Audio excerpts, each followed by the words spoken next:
Yeah, go. Hey, it's Joshua Suzanne, once again at my store, Rags-A-GoGo, and interesting people coming through the door. And not just interesting people. This woman bought my store out just now, and I'm really happy about that, and I have to thank you. And what is your name, first of all? My name is Ella Dreyfus from Sydney, Australia. And what are you doing in New York besides shopping at Rags-A-GoGo? Besides shopping at Rags-A-GoGo, this is the best retro shop I've seen, by the way, so congratulations to you. We love it. I came to New York especially to talk about my artwork. I'm a visual artist. You're a visual artist. And I've recently moved into installation and performance work. And if you look at my business card, elladreyfus.com. Right in my back pocket. You'll see me performing my recent red art installation. And how did you get into this, and what are you going to be doing here in New York with your performance stuff? Well, I'm coming to New York. I'm here in New York now for the very first time to attend the Mamapalooza conference. The Mamapalooza conference, and what is that? It's an annual festival of women artists, performers, and poets.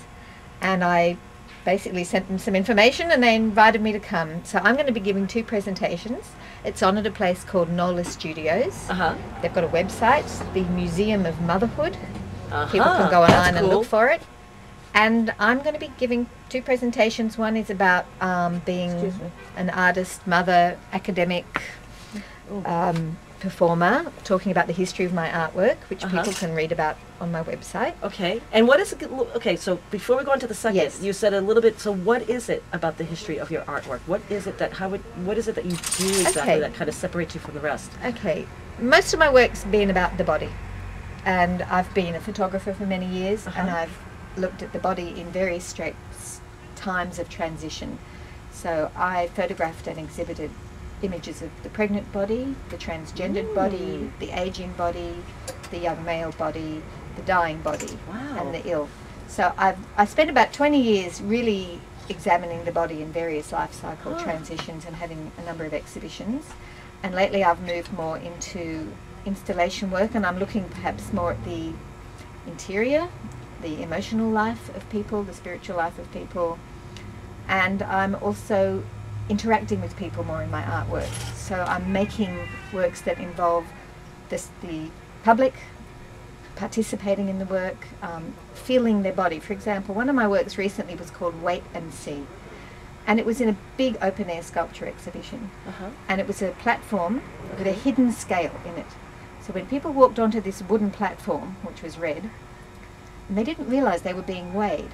And up on a really big digital display screen flashed their weight. Wow. So that artwork was about giving people an experience of their own body and how they felt about the size they were and how they reacted to those numbers in a public space, which was down at a beach, a very trendy, fashionable beach in Sydney. So people are like in their bathing suits even getting up on this thing? Or they could have been in anything. A lot of them were visitors to the sculpture show, so they weren't necessarily in their bathing suits, but certainly anyone could get on, and they did. And it was about the idea of public and private spaces. So bringing something that's very private and often shameful and humiliating, which a lot of people feel about their weight, they're either too little or they're too big, into this public space, which is the beach, which is like a theatre. And this beach in particular is where people show off their bodies, their fashionable bodies, the tanned ones and the good-looking ones. So it was very much about the public and the private. And what I wanted to do was give people that instantaneous response inside of themselves, but in public. Wow. And see how they reacted. That sounds really, really, really, really cool.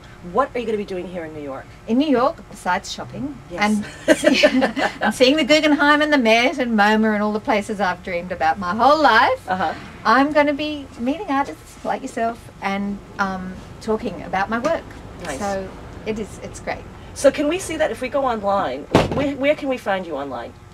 You can find me on my website. Okay. elladreyfus.com. Okay. E-double-L-A. Will you have any of that, what you've done on the beach, on your site? Yes, it's called Wait and See. It's all on my website. Called Wait and See. Yeah, Wait as in W-E-I-G-H-T. Yeah, I love it. C as in S-E-A. I love it. Yeah. I love it. I'm going to go and look at this right away. Wait and See is on there. And most of the work I'm talking about is on the website. Okay. And if they want to come and hear me speak, they can go onto the Museum of Motherhood. Okay. And look on their website and look up the conference, which is next week on the 20th of May here in New York City. Well, welcome to New York. Welcome to my store. I thank you for doing this interview with me, and everyone out there watching, get to her site and go what was it called? Wait and See. And I'm Ella Dreyfus, DREYFUS.com.